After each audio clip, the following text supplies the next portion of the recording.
turn off some of the lights? Or not all of them. Is that it? Okay, you can turn it on then. Sorry.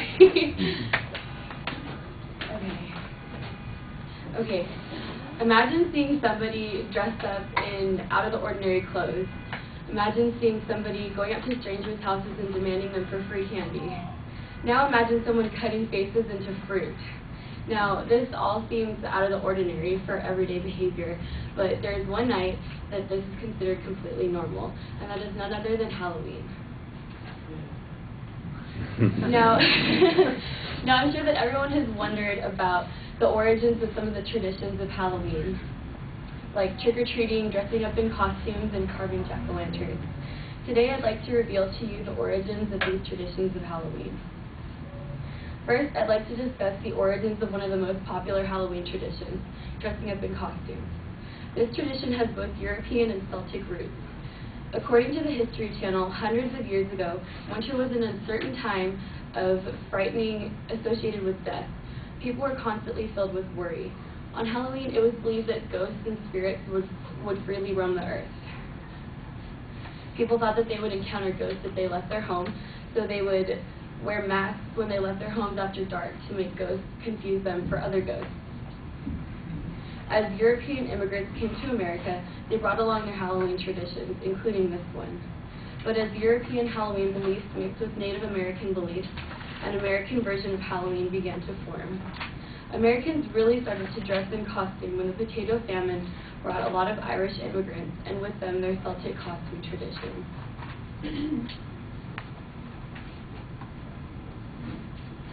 In the late 1800s, there was a push to make Halloween into a community get-together instead of a holiday about ghosts and witchcraft, so less threatening costumes began to emerge. Now that we know the start of the tradition of dressing up in costume, I'd like to reveal the origins of trick-or-treating. There are several believed origins of trick-or-treating. According to the History Channel, one of the believed origins is closely linked to the Celtic origin of costumes.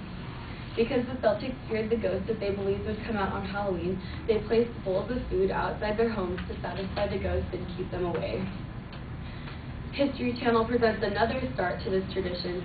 It traces trick-or-treating back to the All Souls' Day in England. During these festivals, poor villagers would go door to door begging for food.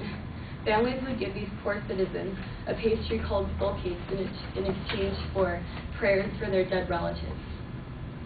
A third beginning, pointed out by the historyofhalloween.net, says that beggars in Ireland would go around to the houses of the rich and ask for money and food. They would threaten to fill those houses with evil spirits if they didn't give them anything. At the beginning of America, European settlers brought those rituals here and implemented them. Americans would dress up in costume and go house to house asking for food or money. This tradition almost disappeared at the turn of the century as the push to make Halloween less scary got stronger. But between 1920 and 1950, it was revived because of the baby boomers and centered around children. This tradition was solidified by books and TV shows, especially Disney's Trick or Treat cartoon in 1952. It is still considered a favorite Halloween activity today. Lastly, I would like to tell you all why we carve faces into pumpkins and call them jack-o'-lanterns. History Channel says that this tradition originated from an Irish folktale about a man named Stingy Jack. Stingy Jack was so deceitful and tricky that he tricked the devil out of claiming his soul. Stingy Jack invited the devil to have a drink with him and convinced him to turn into a silver coin so he could pay for the drinks. Jack then placed the coin next to the silver cross, which prevented the devil from being able to change back into his original form. Jack freed him under the condition that he wouldn't bother Jack for 10 years. After 10 years, Jack again tricked the devil into climbing into a tree for some fruit. While in the tree, Jack carved a cross into the tree so that the devil couldn't change back into his original form again. He freed him when the devil promised that he wouldn't claim his soul when he died. When Jack died, God denied him entry into heaven, and the devil denied him entry into hell because he was upset about the tricks played on him. He sent Jack off to roam the earth forever with one burning coal. Jack placed this coal in a hollowed-out turnip, thus earning the name Jack of the Lantern, shortened to Jack-o'-lantern.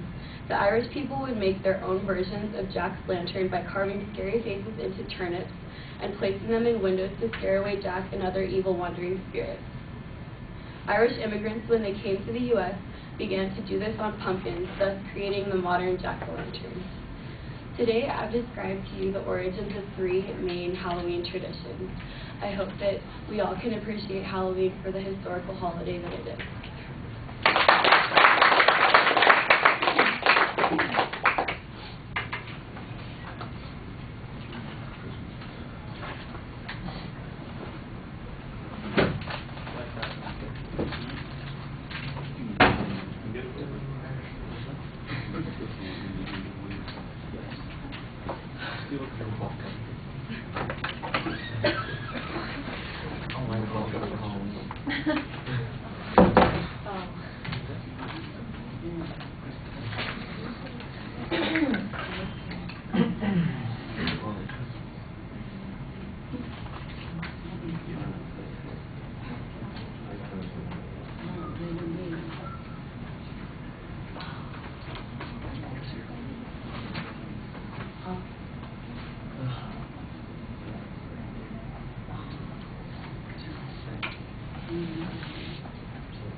All right, Chelsea, the visualization at the beginning is fine. You've got a great goal stated for the speech.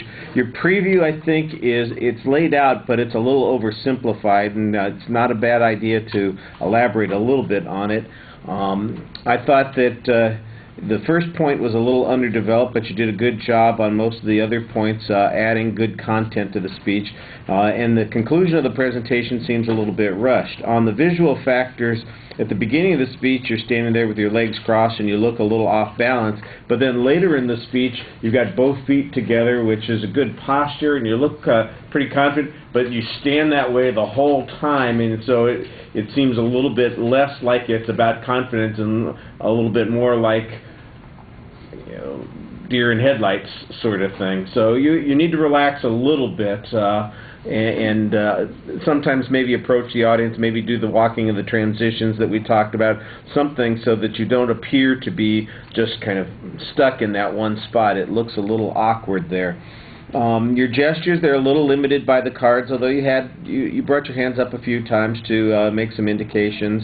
Your facial expressions, I think you need a lot more variety. Because you're doing so much reading, I think you fall out of the habit of engaging the audience. And the same thing is true with the eye contact. You want to talk to us, you're talking at us. You've got information, which is good, and we're glad that you're sharing, but don't forget that the whole purpose of a speech is to try and connect with the people that you're talking to. And I never really get the feeling that you have much recognition that we're out here. It really seems like you are just, I'm focused on my topic, I'm focused on these ideas, and I'm going to keep talking about this instead of focusing on the people that you're talking to and making sure that they understand those kinds of things. Of course, when they're all studying, I guess it's hard to figure that out anyway. Let me see. Your voice projected pretty well. The one thing about the voice that I thought was maybe a little bit problematic is that you do sound so consistent in your pace that it gets to a little robotic. That you need a little variety in the pacing, some pauses here and there to add a dramatic effect. It's not that there was anything dramatically wrong with it, it just seemed mechanical, and I think that goes back to the reading thing. If you can get out of the habit of looking down and doing the reading, it would sound less that way and you'd be more engaged.